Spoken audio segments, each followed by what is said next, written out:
un llamado a la reconstrucción. Quiero en un párrafo reseñar, no sé si está muy fuerte ni esto o no. Yo tengo miedo que se acople en cualquier momento, pero es un temor humano, ¿verdad? Ok, listo. Por las dudas me voy a hacer un poquito atrás. Okay. Y no está muy fuerte, ¿no? Bueno. Quiero hacer una breve reseña histórica que es sumamente importante para situarnos todos. He hablado mucho estos días, así que estoy... Señor, que no me falte la voz, en el nombre de Jesús. Y esta reseña histórica es sumamente importante porque un texto fuera de contexto termina siendo un pretexto a nuestra vida. Entonces, siempre el contexto es sumamente clave e importante para posicionarnos delante de esa palabra y poder responder y activar en fe todo lo que Dios quiere derramar. Así que a veces uno dice, bueno, el contexto tiene que ver con la historia, a mí mucho la historia no me gusta, bueno, eso lo saben aquellos que... No, es sumamente importante para poder situarnos. Y brevemente, el libro de Nehemías, bueno, voy unos años antes, el pueblo de Israel, luego de haber sido reticente, testarudo, haber sido un pueblo a veces duro de cerviz en cuanto a los estatutos y las ordenanzas que Dios había establecido como pueblo escogido para poder ser levantado de entre todos los pueblos, de entre todas las naciones, y que ellos sean el modelo a seguir. Este pueblo duro de cerviz, por su desobediencia, por su obstinación, por su reticencia a reconocer la presencia de Dios, dos profetas declararon que venía un tiempo de cautividad sobre Israel y ese tiempo iba a durar 70 años. ¿Me siguen? ¿Vamos bien hasta acá? A partir de ese momento el pueblo comienza a transitar el cumplimiento de esa palabra y comienzan a ser deportados en 3 movimientos, en 3 olas hacia el imperio babilónico. ¿De acuerdo? La primera ola o el primer movimiento de exilio, dejando Jerusalén y yendo hacia Babilonia, tenemos a Daniel, Sadrach, Mesach y Abednego. ¿Me siguen hasta acá? Esa fue la primera ola de la cual se desata el cumplimiento profético. Los próximos 70 años serán años de cautiverio, para mi nación, porque han sido duros de servir, han desobedecido. Así que este va a ser un desierto, este va a ser un trato que voy a permitir que esta nación les gobierne, les subyugue, pero porque el corazón de ustedes sigue tieso, sigue distante, está lejano al mío. 10 años después de esa primera ola viene la segunda ola, es decir, otra parte de la población judía llega a Babilonia. Y en la tercera ola, todos los ciudadanos ya habían sido exiliados o deportados. Ahora, los registros históricos dicen que la ciudad de Jerusalén fue destruida en el año 586 a.C. No solamente el pueblo fue sacado de su cultura, fue sacado de su entorno, fue sacado de su geografía, sino que su ciudad fue absolutamente destruida, fue aniquilada, fue devastada, fue como si hubiese pasado un tsunami, fue destruida, arrasada por completo, para decir, aquí no va a quedar testimonio de que una vez hubo un pueblo que tenía un Dios, sino que este imperio se encargó de prender fuego, de quemar absolutamente todo lo que estaba a su alrededor. Así que los judíos que vivían allí fueron deportados en Babilonia, en lo que para nosotros hoy en nuestro mapa, vos podés tomar cualquier mapa, y si vos buscás Irak, bueno, para nosotros hoy es Irak, pero en su momento, eso era Babilonia. El cumplimiento fue, lo que profetizaron fue 70 años iba a durar esta cautividad. En el 537 antes de Cristo se le permite, así como hubo 3 grupos que fueron capturados, que fueron sacados y fueron llevados a Babilonia, miren esto también, qué maravilloso. Hubo 3 movimientos por los cuales Dios también permitió que el pueblo regresase otra vez a su ciudad. ¿Pueden ver esto? Es tremendo esto. O sea, hubo 3 procesos de desarraigo absoluto, pero Dios también permitió como 3 olas por las cuales el pueblo volvió nuevamente a su lugar de origen, a su tierra. Claro, el segundo grupo que llega, quien lo lidera fue Esdras, ¿sí?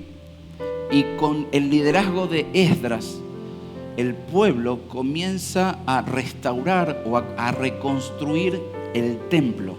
Por consiguiente, vuelven a activarse los sacrificios en el lugar. ¿Está bien? ¿Me siguen hasta acá? Tengo a 5 nada más, el resto ya los perdí, ¿sí? En el 516 se reconstruye el templo de Jerusalén. Esdras fue quien llevó adelante el cumplimiento, la obra y la reconstrucción de dicho templo. Y en el 445, es decir, ya estamos más cerca de lo que significaba el cumplimiento de esos 70 años de cautividad, Nehemías le pide autorización a su rey, en ese momento era Artajerjes, para decir: rey, yo necesito regresar a ese lugar, y a partir de ahora es lo que voy a contarte. ¿Está bien? Entonces Nehemías pide autorización para poder volver a Jerusalén con ese tercer grupo a fin de reconstruir. Por eso Nehemías es un llamado a la reconstrucción esencialmente de los muros. ¿Por qué? Porque Esdras fue alguien que comenzó a levantar el templo, y mientras la gente levantaba el templo comenzaron a decir: bueno, esto se levanta, estamos como empezando a restaurar, pero la ciudad estaba absolutamente devastada. Ahora uno dice: bueno, ¿no fue más importante lo que hizo Esdras que lo que hizo Nehemías, teniendo en cuenta que Esdras fue quien termina levantando el templo? O sea, ¿cuál es la importancia que puede llegar a tener Nehemías si fue el hombre, fuese el líder espiritual que Dios utilizó para levantar los muros que iban a fortificar a la ciudad de Jerusalén? Porque precisamente en esa época, en ese tiempo, lo portentoso de un imperio, lo portentoso de una ciudad era proporcional a su sistema de defensa y a sus muros. ¿Me siguen hasta acá, no? Es decir, una nación era fuerte, era pujante, era respetada de acuerdo a su sistema de defensa. Te lo quiero poner en un contexto ahora. Hay algunos que me están mirando como diciendo: pastor, no entiendo lo que está diciendo. De la misma forma que vos hoy asegurás tu casa, ¿no? Y unos dicen: bueno, yo en casa tengo rejas, yo en casa tengo un sistema de alarmas, ¿sí? Y no vamos hoy a ser promotores de ninguna. Pastor, ¿usted qué alarma tiene? Si esa es la ungida, yo la quiero. ¿Está bien? No vengo como promotor de nada, pero vieron que uno se siente seguro el hecho de decir: ya tengo sistema de alarmas, ya puse las mejores rejas, ya tengo seguro de todos mis bienes. O sea, y uno dice, es como, y cada vez va escalando para sentir esa seguridad. ¿Me siguen? Porque uno que dice: me siento seguro si mi casa está protegida. ¿Me siguen hasta acá? Bueno, nosotros hoy en términos de tecnología tenemos ese tipo de seguridades. En ese momento, una ciudad cuando se levantaba, lo fortificado de sus muros era lo que en definitiva le daba seguridad a todo el pueblo. Y escuchen lo siguiente, esto es un dato histórico y comprobable. Si los muros de una ciudad estaban bien construidos y edificados, al enemigo le podía llegar a tomar hasta 6 meses poder invadir esa nación. ¿Me siguen? O sea que en esos 6 meses la nación que estaba siendo atacada o invadida tenía tiempo para reorganizarse y para levantar resistencia a estos invasores. Por eso el tema de los muros era algo absolutamente clave y crucial. ¿Vamos bien hasta acá o no? Vamos conectando esto porque tiene que ser así. ¿Estamos bien? ¿Sí? Ahora, cuando Nehemías entra en la escena, el registro de la palabra, y me encanta, hay una versión que dice el versículo número 1 de Nehemías, capítulo número 1, dice: esta es la memoria que tengo. Esto es el legado, este es el recuerdo que tengo. Y él, a partir de ahí, empieza como a narrar todo el proceso que le llevó la reconstrucción de los muros. ¿Está bien? Ahora, cuando él entra en la escena, el estado de los muros era estado cero, es decir, no hay muros. ¿Está bien? Y sobre esto vamos a leer. Ahora, el pueblo judío tenía dos grandes problemas. Ellos, gracias a Dios, ya habían sido libertados de sus opresores. Ellos ahora estaban regresando hacia su tierra natal, pero ellos contaban con dos problemas, eran muy importantes. El primero era que no tenían muros. O sea, tenían templo, hacían sacrificios, pero no tenían muro. Y esto los ponía en una situación de absoluta vulnerabilidad ante cualquier amenaza de cualquier nación, de cualquier pueblo que quiera venirles a invadir, porque precisamente no tenían sistema de defensa. O sea, el control remoto de la alarma se quedó sin pilas. La compañía de seguro dijo: nosotros no podemos asegurar esto por la zona en donde usted vive. ¿Te pasó alguna vez eso o no? Mire, o su auto no lo podemos asegurar por el modelo que es. Pensé que alguien iba a decir amén, aleluya, pero ¿me siguen? Y uno que tiene esa sensación de vulnerabilidad, de decir, acá estamos, pero en cualquier momento hasta podemos ser noticia, digamos, ¿no? Pero el segundo problema que enfrentaba precisamente esta nación, este pueblo de Dios, era que la moral del pueblo era proporcional a la no existencia de los muros. Es decir, su moral era cero. O sea, el espíritu de ellos estaba absolutamente destruido, porque decía: somos completamente vulnerables. No hay chance de poder levantarnos como nación y poder otra vez hacer un pueblo potente, un pueblo de defensa, un pueblo respetado entre las naciones.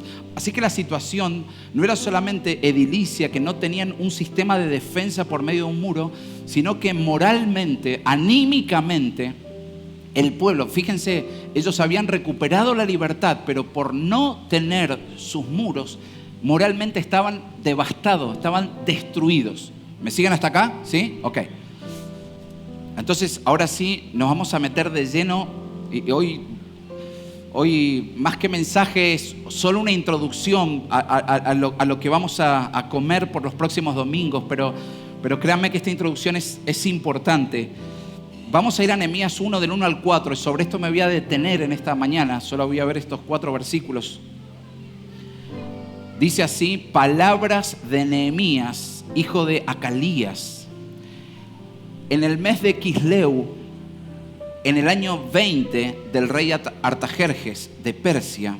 Dice: estando yo en la fortaleza de Susa, vino Hananí, uno de mis hermanos, con algunos hombres de Judá, y les pregunté por los judíos, los que habían escapado y habían sobrevivido a la cautividad, y le pregunté por Jerusalén, y me dijeron: el remanente, los que sobrevivieron a la cautividad allá en la provincia, están en gran aflicción y oprobio, y la muralla de Jerusalén está derribada y sus puertas quemadas a fuego.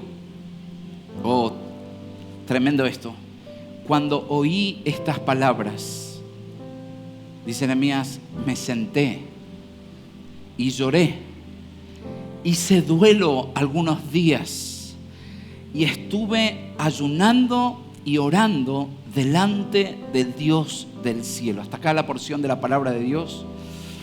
Decirte que hasta ese momento Nehemías estaba en la ciudad de Susa. Era una ciudad, aún el profeta Daniel, también en uno de los capítulos, ¿recuerdan ese episodio cuando los amigos de Daniel van al horno de fuego? ¿Recuerdan ese episodio? ¿Vieron? Nunca se preguntaron, ¿y dónde estuvo Daniel? ¿Qué pasó? Daniel se metió debajo de la cama, o sea, porque fueron Sadrach, Mesach y Abednego, y Daniel no hay registro de eso.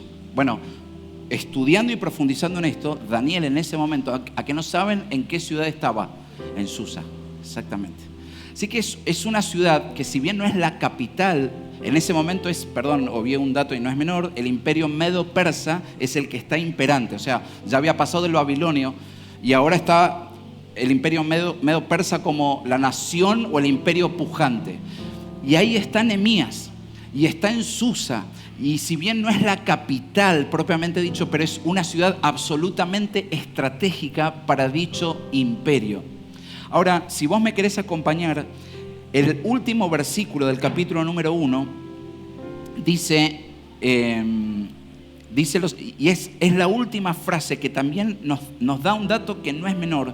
El verso 11 dice así sobre Nehemías, dice: era yo entonces copero del rey. ¿Podés ver esto?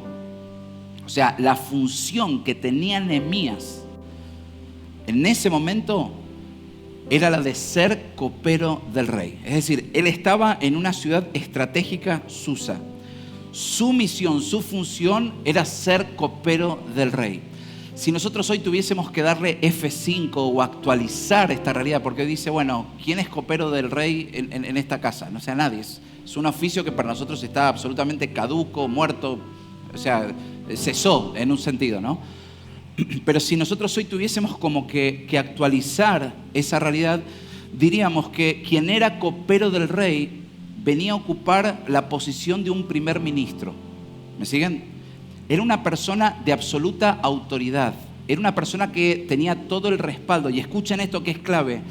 Ser copero del rey contaba con la absoluta confianza del rey.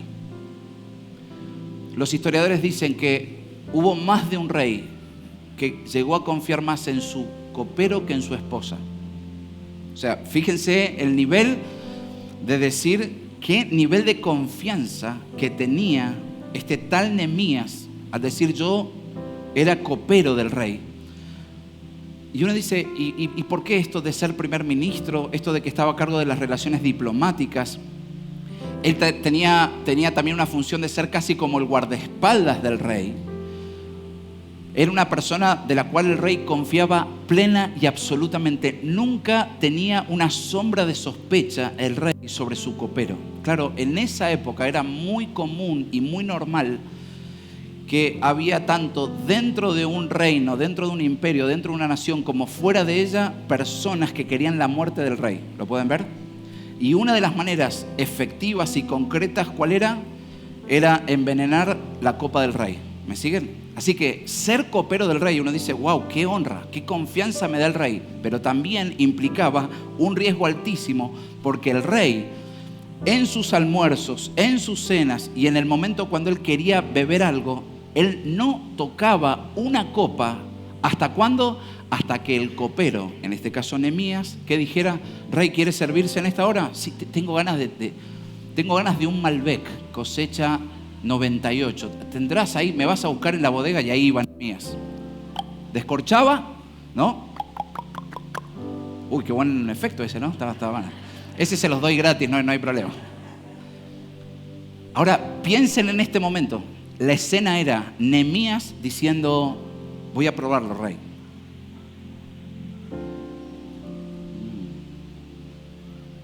Claro, en el mejor de los casos era, este vino está espectacular. Pero la palabra también refleja la realidad de que el copero podía tomar ese vino y ¿qué podía pasar? Podía perder la vida, de manera que le salvaba la vida al rey. O sea, era una persona que estaba dispuesta a dar su propia vida por la causa del rey. ¿Me siguen hasta acá? Ah, por cierto, escuchen esto. Artajerjes significa el gran rey. Lo dejo ahí. Un próximo domingo voy a tomar eso, pero vayan uniendo partes.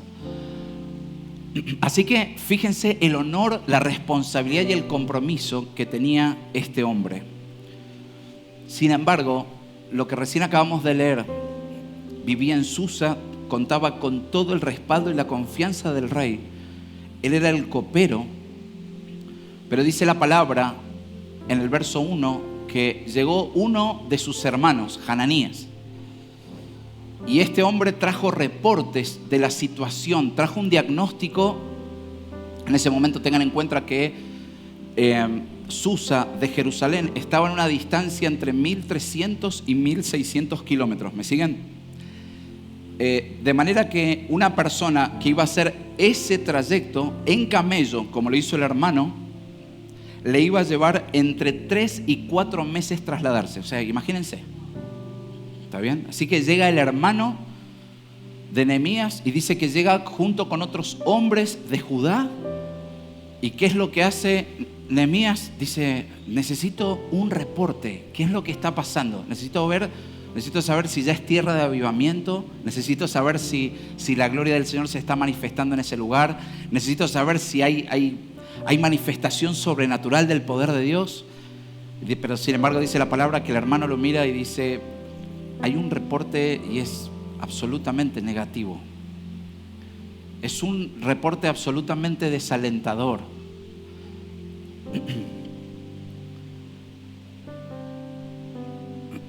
Porque Nehemías, la ciudad está devastada, los muros completamente destruidos, las puertas quemadas, la gente está rota, está quebrada.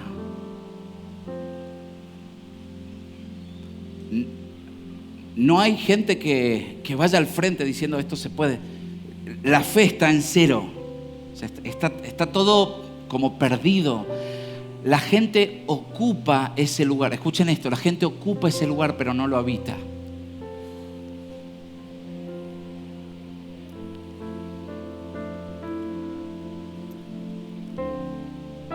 Y eso puede pasar con tu vida. Puedes ocupar lugares, pero no habitarlos, porque tal vez tu fe está quebrada, está rota, está desahuciada. Tal vez te identificas más que con el copero, con el estado del pueblo del Señor, que habitaba ese lugar, que lo ocupaba, pero sin embargo su corazón no estaba conectado con el corazón de Dios. ¿Me seguís hasta acá? Pero hay algo que me estremece el corazón y es, ¿cuál fue la respuesta de Nehemías ante el reporte de su hermano?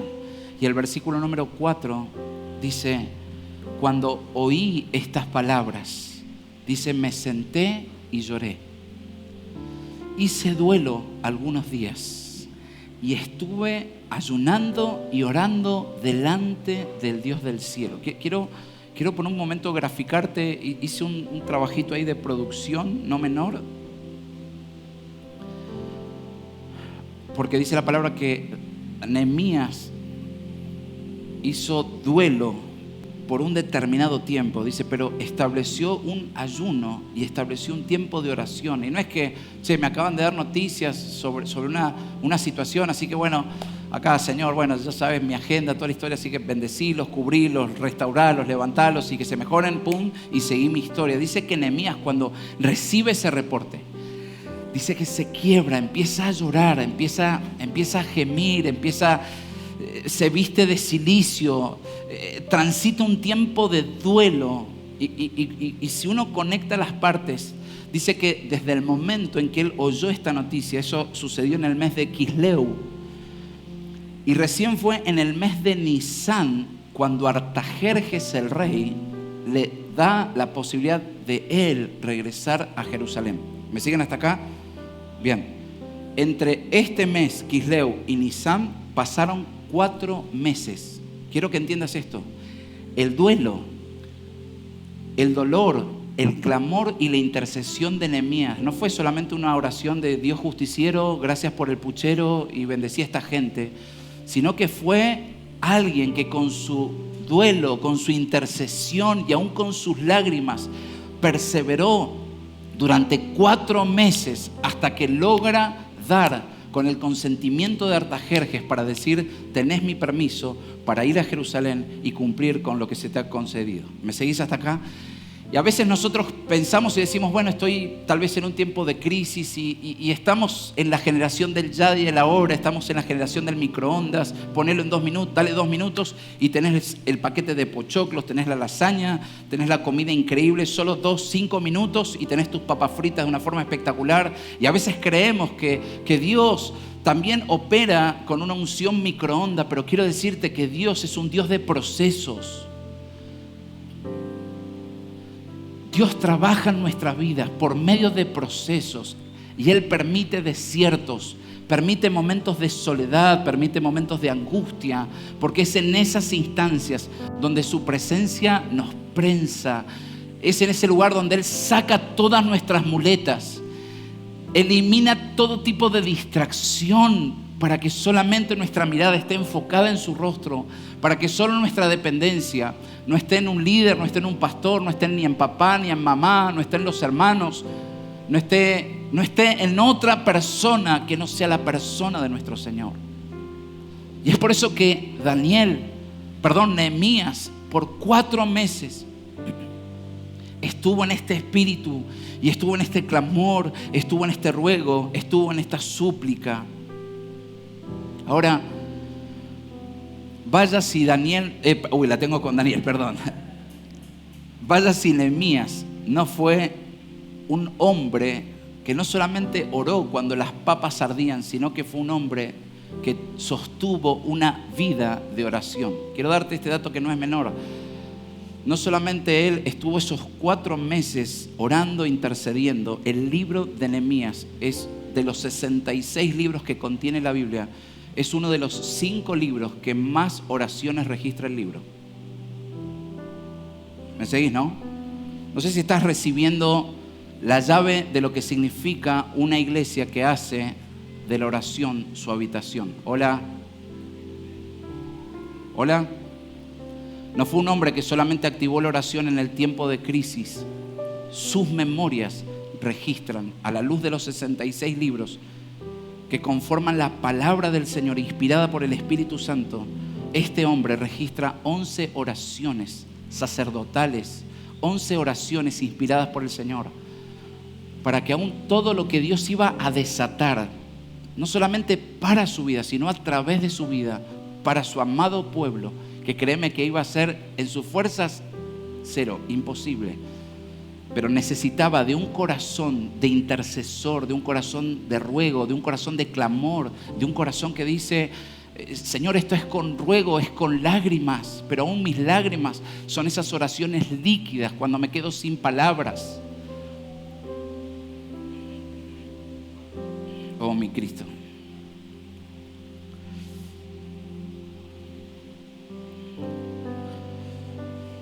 Y sobre esta realidad quiero simplemente darte 3 enunciados que veo en la vida de Nehemías y que veo aún en lo que fue su respuesta ante el reporte de su hermano. En primer lugar, Nehemías era sensible a la realidad que vio a su alrededor. Vos pensás que él estaba en una posición de honor, de prestigio, de poder. Después del rey, era la persona de más influencia en esa nación, la nación más pujante de ese contexto y de ese momento histórico. Él tranquilamente podría haber escuchado el reporte de su hermano y haber dicho: bueno, qué bajón, qué lástima, ojalá que Dios haga algo en ese lugar, pero yo sigo mi historia porque yo ya tengo mi posición, tengo mi lugar, tengo mi prestigio, mi reputación. Sin embargo, Nehemías fue una persona sensible a la realidad que no solamente le contaba a su hermano, y ten en cuenta este dato que no es menor. Nehemías, si bien él era judío, pero él no nació en su tierra, sino que él nació en Babilonia, en un tiempo de cautividad. ¿Me seguís hasta acá, no? Ahora, su corazón ardía por lo que ardía el corazón de Dios. Y aunque él fue concebido en un tiempo de cautividad, su corazón seguía respondiendo a los intereses de su Padre Celestial, de Yahweh, de Yeshua. Bendito sea el Señor. Oh, amado, ¿qué quiero decir cuando Nehemías era sensible a la realidad que veía a su alrededor? Y es que amaba lo que Dios amaba.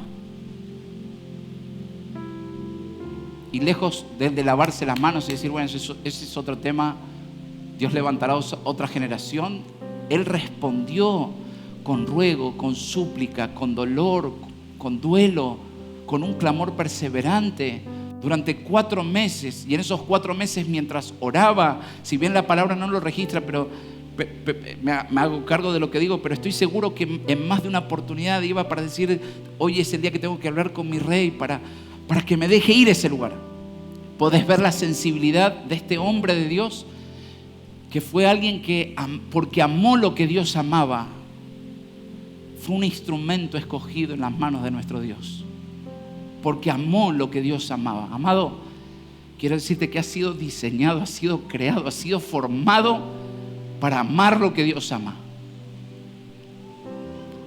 Tu vida tiene un diseño por el cual Dios ha puesto su firma, pero vos y yo hemos sido creados para amar lo que Dios ama.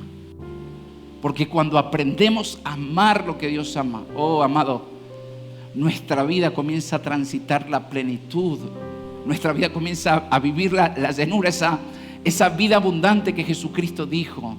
Es verdad que Juan 10:10, Satanás ha venido para matar, robar y destruir. Dice, mas yo he venido para que ustedes tengan vida, pero esa vida sea en abundancia. Señor, yo quiero vivir esa vida. ¿Sabes qué te dice el Señor? Aprende a amar lo que yo amo. Aprende a amar lo que yo amo. Porque vas a estar en esa misma sintonía. Y a veces nos pasa esto. Tal vez el ejemplo no aplique a esta generación, pero a veces es como radio AM y radio FM, ¿no? Y Dios está hablando en la frecuencia FM y nosotros estamos sintonizando AM y decimos, ¿qué pasa que no me conecto con Dios? ¿Qué pasa que Dios no responde a mis deseos? ¿Qué pasa que Dios froto la lámpara y Dios no responde? Amado, porque has dejado de amar lo que Dios ama.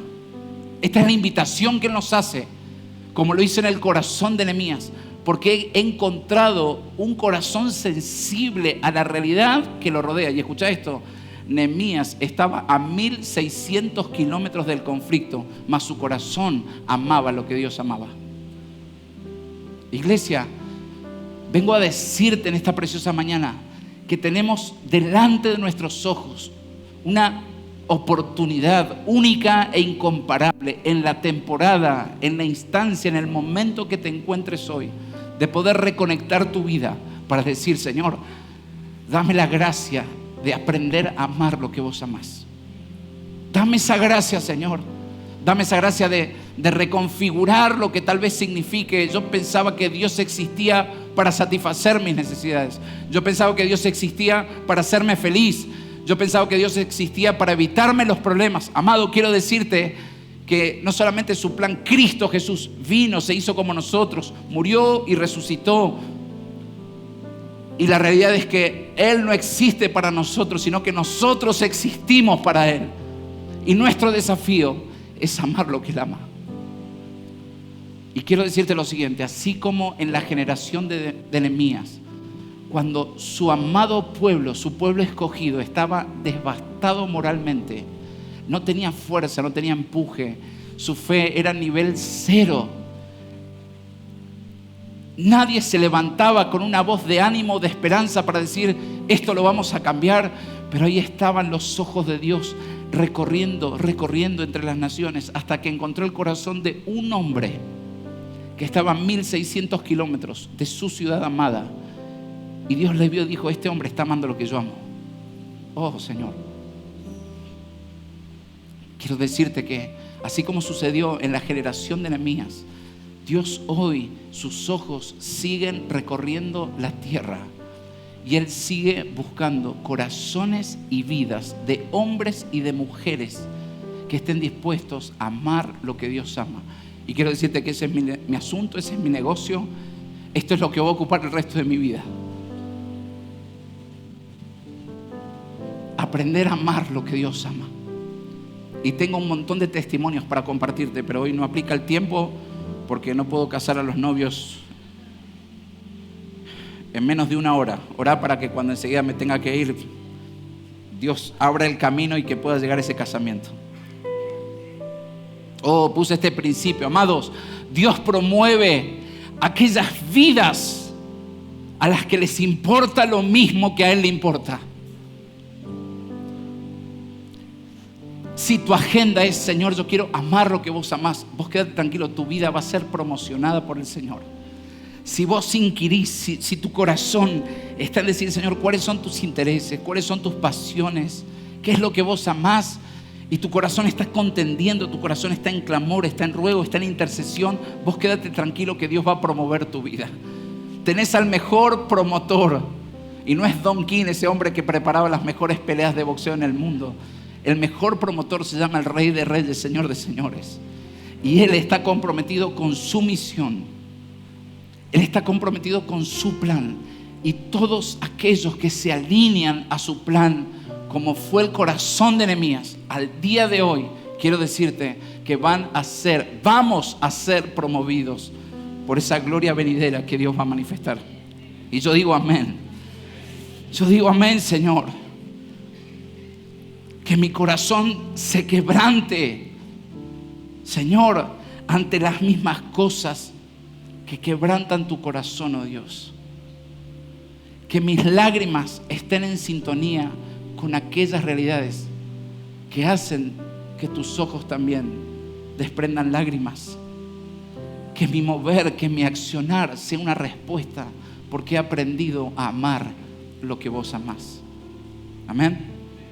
Así que en su respuesta ante el reporte de su hermano veo a Nehemías como alguien sensible a la realidad que veía a su alrededor. En segundo lugar, Nehemías era digno de confianza. No voy a detenerme mucho en esto porque ya lo dije. Porque era un hombre digno de confianza, porque el rey tenía plena confianza en su vida. ¿Podés ver esto? O sea, Nehemías confió plenamente en vos. Nehemías, descanso en que sos el segundo al mando. Nehemías fue alguien digno de confianza. Era un hombre con la mejor reputación de la época. Y Artajerjes le había encomendado aún su seguridad personal. Oh, amados, y esto también Dios quiere impartirlo sobre tu vida y sobre la mía. Pero quiero poner este texto, Lucas 16, 10 al 13, que creo que aplica absolutamente a esta realidad. Palabras de Jesús. Y Él dijo así: el que es confiable en lo poco. Quiero que escuches, que leas y que guardes esta palabra. El que es confiable en lo poco también lo es en lo mucho. Y el que no es confiable en lo poco también no lo es en lo mucho. Porque si en el manejo de las riquezas injustas ustedes no son confiables, escucha esto, ¿quién podrá confiarles lo verdadero? Y sigue diciendo, y si con lo ajeno no resultan confiables, ¿quién les dará lo que les pertenece? Ningún siervo puede servir a sus dos señores, porque a uno lo odiará y al otro lo amará, o bien estimará a uno y menospreciará al otro. Así que ustedes no pueden servir a Dios, y a las riquezas. ¿Me seguís hasta acá?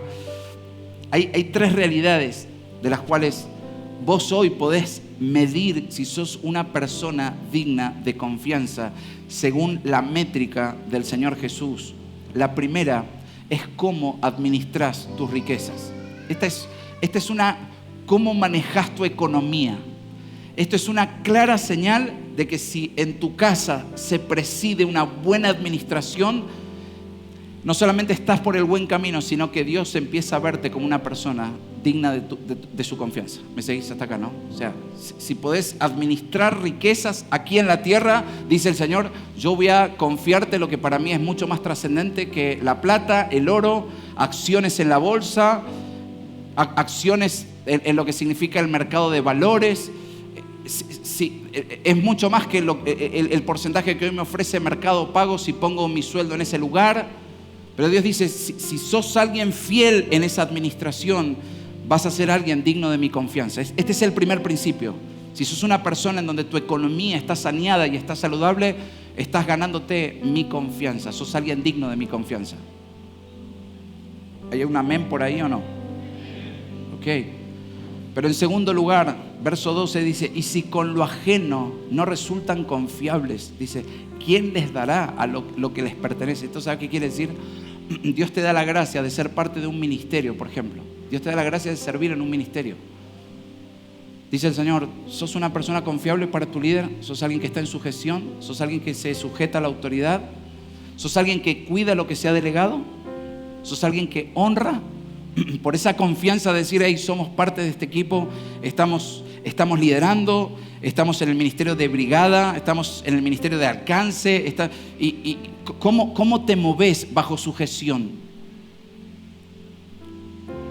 ¿Respondés a tu autoridad? Y dice el Señor, si tu respuesta es sí, estás ganando un grado más de confianza para ser alguien digno de confianza en mi plan. ¿Puedes ver esto, no? Tremendo. ¿Estás acá, no? Ok. Voy a la tercera. Por último, dice, ningún siervo puede servir a dos señores, porque a uno lo odiará y al otro lo amará. O bien estimará a uno y menospreciará al otro. Así que ustedes, dice, no pueden servir a Dios y a las riquezas. ¿Sabes cuál es el espíritu de esta palabra? El término es lealtad. Esto es. Dice el Señor, ¿yo puedo contar con tu lealtad? ¿Yo puedo contar que vas a ser leal a mi vida? ¿Yo puedo contar que vas a atravesar un desierto, vas a atravesar una crisis, vas a atravesar una pérdida, vas a atravesar un vacío, vas a atravesar un ninguneo, una humillación, pero vas a seguir siendo leal a mi plan? Dice el Señor, en la medida que yo vea cómo estás administrando tus finanzas, en la medida que yo vea cómo lo que se te ha confiado por medio de un ministerio, por medio de la administración de una familia, por medio de una relación con un amigo, por medio de lo que significa mi rol dentro del trabajo, si en ese lugar yo estoy encontrando que tu vida está respondiendo a mis intereses, sos alguien digno de confianza. Y en última instancia dice el Señor, ¿puedo confiar que tu corazón no se va a corromper por la riqueza de este mundo? Porque fíjate esto. El Señor Jesús le dio la posición de Señor a Dios y a las riquezas. Él dijo, no se pueden servir ¿a qué? ¿A dos qué? ¿Dos qué? Señores.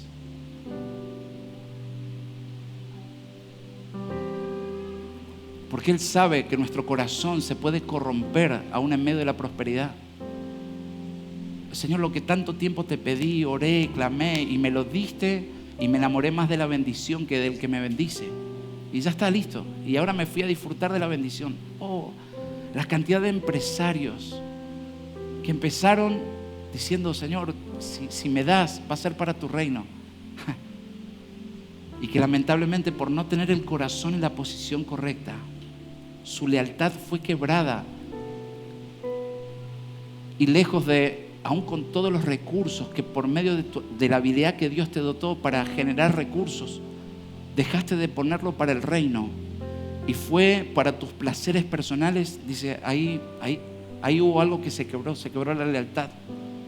Anoche veíamos en el viaje de regreso a Buenos Aires, Oscar me mostraba un video que impactó mi corazón y se recrea como un diálogo, ¿no? entre Dios y sus hijos, y cuando van llegando al cielo los empieza a nombrar. Entonces, por ejemplo, dice Lucas Torres, el pastor, dice, ¿no? Tranquilo, amigo, pero ojo, Entonces es como que se enciende una luz y entra Lucas, ¿no? Como diciendo, el pastor, dice, no, dice, si yo fui un médico, y yo salvé a muchos pacientes. Dice Lucas Torres, el pastor, que iba a ministrar a 750,000 personas. Entonces las personas se quedan como diciendo, pero si fue un buen médico, fui alguien honrado, fui alguien, pero no fue el llamado que Dios había puesto en la vida de esa persona, ¿no? Y después vino un empresario, ¿no? Y el tipo como diciendo, y él decía, no, yo fui pastor y mi membresía fue de 700 miembros. Wow, uno diría, tremendo, qué ungido ese pastor. Y él dice, y Dios le dice, el empresario José, el hombre que iba a sostener a estos dos ministerios que iban a alcanzar a 7.4 millones de personas para mi reino.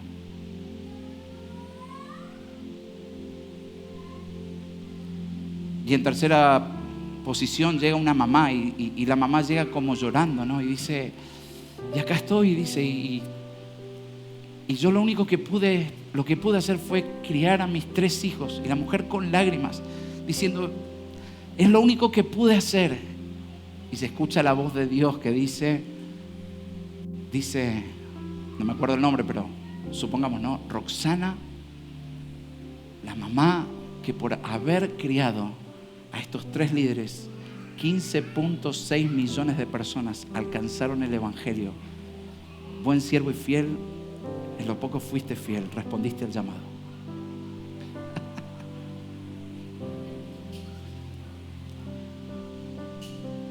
Y ahí está el Señor, lealtad, amado, lealtad, lealtad al Cordero,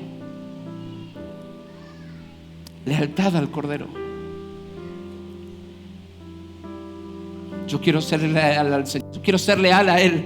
Te pregunto, vos, amado, ¿quieres ser leal a Él? En lo que ha puesto sobre tu vida, en lo que ha derramado, ser una persona digna de confianza.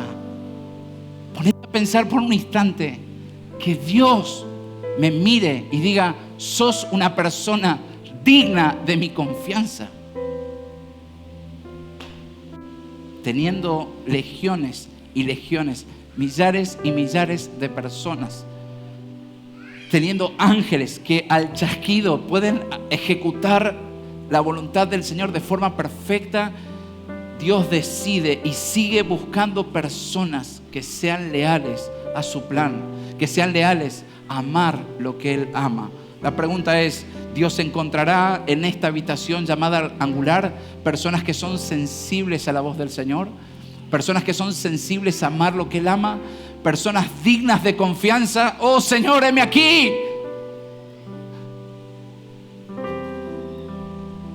Heme aquí, Señor. Heme aquí, Señor. Y termino. Nehemías no solamente fue alguien sensible a la realidad de lo que estaba sucediendo en su pueblo, en su nación, en Jerusalén, con el pueblo de Dios. Nehemías no solo fue sensible, Nehemías no solamente fue alguien digno de confianza, sino que Nehemías también fue alguien dispuesto en las manos de Dios. Oh, y esto también es tremendo. Porque en ese momento él tenía el cargo más envidiable por la nación más pujante de la época. Y el problema estaba a 1600 kilómetros de su realidad. Le llevaría entre 2 y 3 meses trasladarse desde Susa hasta Jerusalén. Claro que habría sido muchísimo más fácil quedarse donde estaba, llevando la vida fácil, sin precio, de prestigio, de poder, de ostentación, de abundancia, de prosperidad, vida de palacio, y diciendo, bueno, ojalá que alguna vez cambie. Y es que cuando los ojos de Dios recorrieron la tierra, encontraron en la vida de Nehemías un corazón y una vida dispuesta al plan del Señor, para decirle, Señor, heme aquí. Y escucha esto es tremendo, y me identifico tanto en esta faceta de Nehemías, porque Nehemías no sabía nada de edificación. Nehemías no fue a la universidad para ser el mejor ingeniero. Nehemías no tenía idea cómo se levantaban los muros, pero Nehemías portaba un corazón lleno de pasión por la presencia del Señor.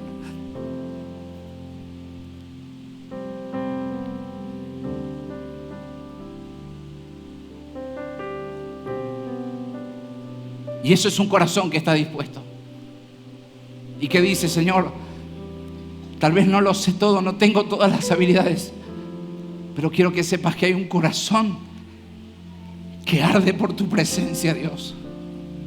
Quiero que sepas que hay un corazón de lealtad, que puedes contar conmigo, Señor. Y aunque esto implique incomodidad, que aunque esto implique distancia, que aunque esto implique renunciar a tiempo, renunciar a comodidad, renunciar a economía, renunciar a riquezas personales. Oh Señor, por vos lo vale todo, Señor. Lo vale todo, Señor. Oh, amo esta frase. Dios toma nuestros débiles, sí, para que la gloria de Él sea la que verdaderamente le demuestre a la humanidad que Él es suficiente y su poder y su gracia nos basta en medio de nuestra debilidad. Él no está buscando hombres perfectos, Él no está buscando obras terminadas. Él no está buscando mujeres en las cuales dicen: este es mi doctorado, este es mi magíster, esta es mi especialidad, este es mi PH y sobre esto tengo una vida de experiencia. Dios no está buscando tu experiencia. Lo que Él simplemente está buscando es un corazón que esté apasionado por su presencia, que ame, quien quiere lo que está en el corazón del Señor. Señor, yo amo lo que está en tu corazón, amo lo que vos amás, Señor. Y así Dios utilizó un hombre que no sabía de edificación, que no sabía de construcción, pero que tenía un corazón que ardía por la presencia del Señor. Y Dios sabía que un corazón que arde por su presencia es un corazón que tiene más protección que el mejor muro que el hombre con sus manos puede levantar aquí en la tierra. Oh, mi hermano, que reciba esto. Cuando hay un corazón que arde por la presencia del Señor, no hay muro que el hombre edifique que pueda traer mayor seguridad a la vida de la familia, a tu vida, a tus generaciones, a los hijos de tus hijos. No hay mayor seguridad. No se trata de una cuenta bancaria, no se trata de posesiones, no se trata de una herencia que vos puedas dejar. Lo mejor que podemos edificar se desprenden de corazones que están apasionados por el Señor y que arden por su presencia, mi hermano. Y yo sé que en esta mañana hay gente que Dios está trabajando y que Dios tiene que restaurar la lealtad. Oh, Señor, se corrompió mi corazón en esto.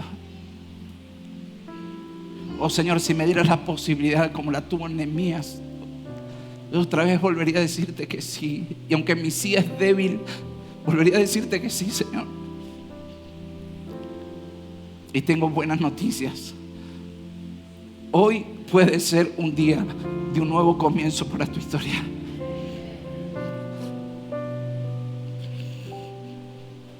Oh, amados,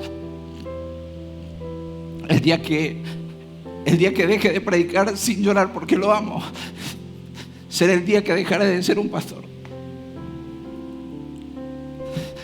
Porque consume mi presencia, su presencia. Arde su presencia en mi vida. Y ese día, cuando delante de su presencia yo escuche mi nombre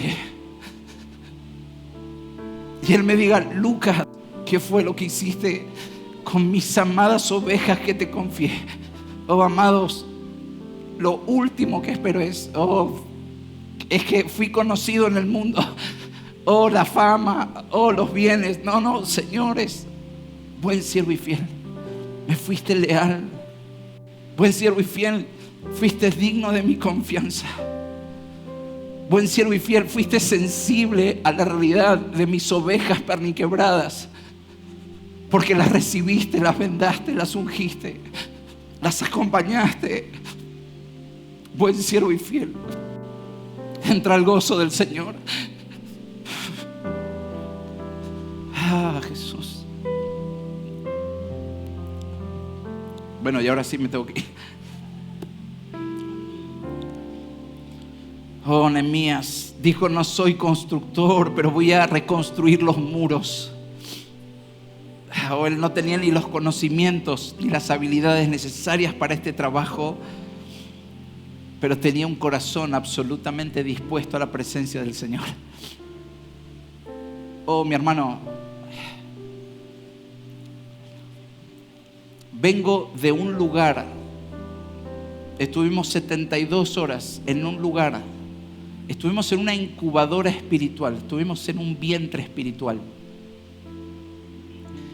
Y Dios, por su gracia, nos corrió apenas un poquito la ventana de sobre esta humilde habitación Dios ha hallado gente digna de confianza.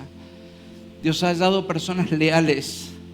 Dios ha hallado personas sensibles, es decir, personas que aman lo que Dios ama. Y porque Dios ha hallado esto, amado, quiero decirte que hoy con mi hermano Oscar no parábamos de decir: Señor, cuánta bondad, cuánta bondad, cuánta bondad lo que viene, Señor. Cuánta gracia, Señor, cuánta gracia, cuánta gracia. Pero Padre, que nuestro corazón nunca se corrompa, ni siquiera por las bendiciones que vendrán sobre esta casa, sino que halles en nosotros personas de carácter maleables a Cristo Jesús. Personas que están en un crecimiento espiritual constante. Personas sensibles porque están cerca del corazón de Dios, amando lo que Él ama.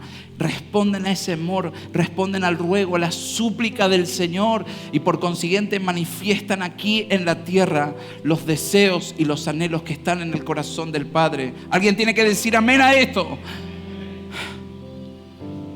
Personas que digan: seguiremos siendo dignos de confianzas. Padre, nos des o no nos des, sea que Dios dé o Dios quite, Dios sigue siendo Dios. Y en esta casa, Señor, seguirás encontrando hombres y mujeres con débiles, sí, pero que seremos leales hasta el final. Y quiero que el cielo lo sepa, y quiero que el mismísimo infierno lo sepa, que desde esta casa, desde este lugar, Dios encontrará una generación leal al Cordero. Y Dios te pregunta en esta mañana: ¿yo puedo confiar en vos para lo que viene? Por favor, ponete de pie.